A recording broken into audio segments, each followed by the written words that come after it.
ಇನ್ನು ಇತಿಹಾಸವೇ ಸೃಷ್ಟಿಯಾಗಿದೆ. ದೇಶದಲ್ಲಿ ಕಂಡು ಕೇಳರಿಯದ ಇತಿಹಾಸ ನಿರ್ಮಾಣ ಆಗಿದೆ.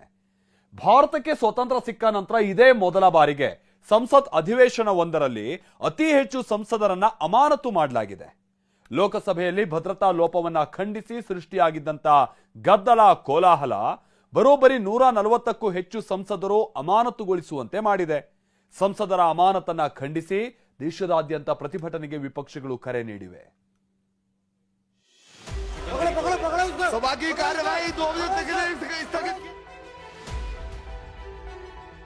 ಸಂಸತ್ನಲ್ಲಿ ನಿಲ್ಲದ ಕಲರ್ ಸ್ಮೋಕ್ ರಾಜಕೀಯ ವಾಕ್ಯುದ್ಧ. ये मर्यादा है आपकी, ये बहुत ही खंडनार्ह है सर. ಮೊನ್ನೆ 14, ನಿನ್ನೆ 79 ಮತ್ತು ಇಂದು 49 ಸಂಸದರ ಅಮಾನತು.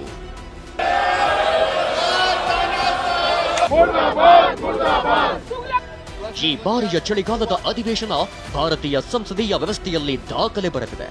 ಅಶಿಸ್ತಿನ ವರ್ತನೆ ಮತ್ತು ಸಭಾಧ್ಯಕ್ಷರ ನಿರ್ದೇಶನಗಳನ್ನು ಕಡೆಗಣಿಸಿದ ಕಾರಣಕ್ಕಾಗಿ ಇವತ್ತು ಲೋಕಸಭೆಯಲ್ಲಿ 49 ಸಂಸದರನ್ನು ಅಮಾನತುಗೊಳಿಸಲಾಗಿತ್ತು.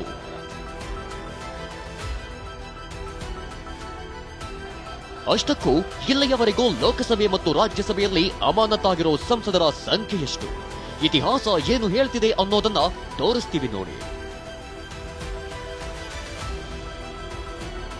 ಡಿಸೆಂಬರ್ 14, ಅದು ಲೋಕಸಭೆ ಕಲಾಪದಲ್ಲಿ ಭದ್ರತಾ ಲೋಪವಾದ ಮರುದಿನ. ಅದೇ ದಿನ ಉಭಯ ಸದನದಲ್ಲೂ ಭಾರೀ ಗದ್ದಲ ಕೋಲಾಹಲ ಸೃಷ್ಟಿಯಾಗಿತ್ತು.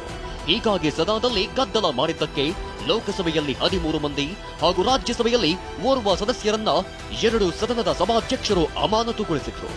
ಇನ್ನು ನಿನ್ನೆ ಅಂದ್ರೆ ಡಿಸೆಂಬರ್ 18ರಂದು ಲೋಕಸಭೆಯಲ್ಲಿ 33 ಸಂಸದರು ಮತ್ತು ರಾಜ್ಯಸಭೆಯಲ್ಲಿ 45 ಸದಸ್ಯರನ್ನ ಸಸ್ಪೆಂಡ್ ಮಾಡಲಾಗಿತ್ತು. ಇವತ್ತು ಕೂಡ ಅಮಾನತು ಪರ್ವ ಮುಂದುವರೆದಿತ್ತು. ಇವತ್ತೊಂದೇ ದಿನ 49 ಸಂಸದರನ್ನ ಅಮಾನತು ಮಾಡಲಾಗಿತ್ತು. ಈ ಮೂಲಕ ಒಂದೇ ಅಧಿವೇಶನದಲ್ಲಿ ಒಟ್ಟಾರೆಯಾಗಿ 141 ಸಂಸದರನ್ನು ಅಮಾನತು ಮಾಡಿದಂತಾಗಿದೆ.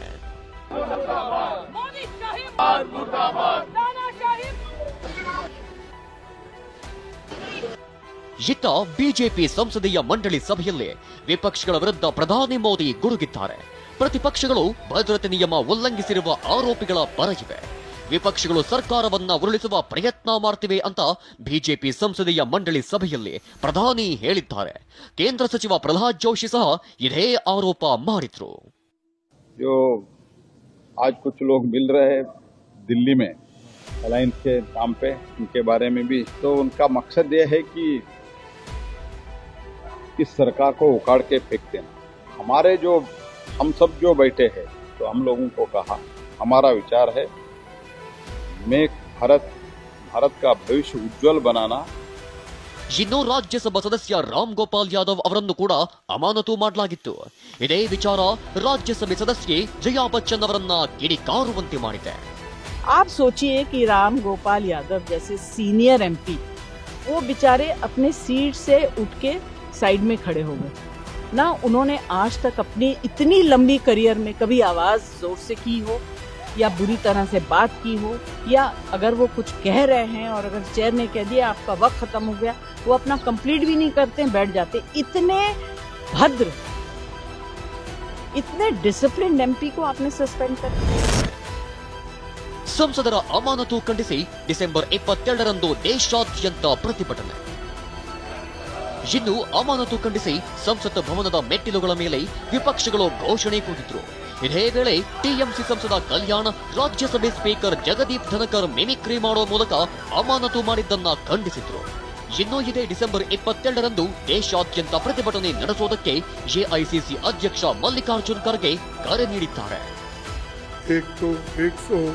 151 लोगों के बारे में और दूसरा जो है सब मिलके करना और ऑल इंडिया प्रोटेस्ट 22 तारीख को 22 नवंबर को ये जितने भी सस्पेंशन हो गए उनके बारे में ये चलेगा.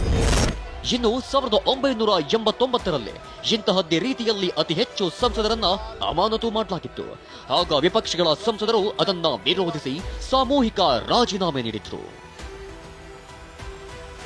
1989ರಲ್ಲಿ ಇಂದಿರಾ ಗಾಂಧಿ ಹತ್ಯೆ ಸಂಬಂಧ ಪ್ರತಿಭಟಿಸಿದ್ದಕ್ಕಾಗಿ 63 ಸಂಸದರನ್ನ ಅಮಾನತು ಮಾಡಲಾಗಿತ್ತು.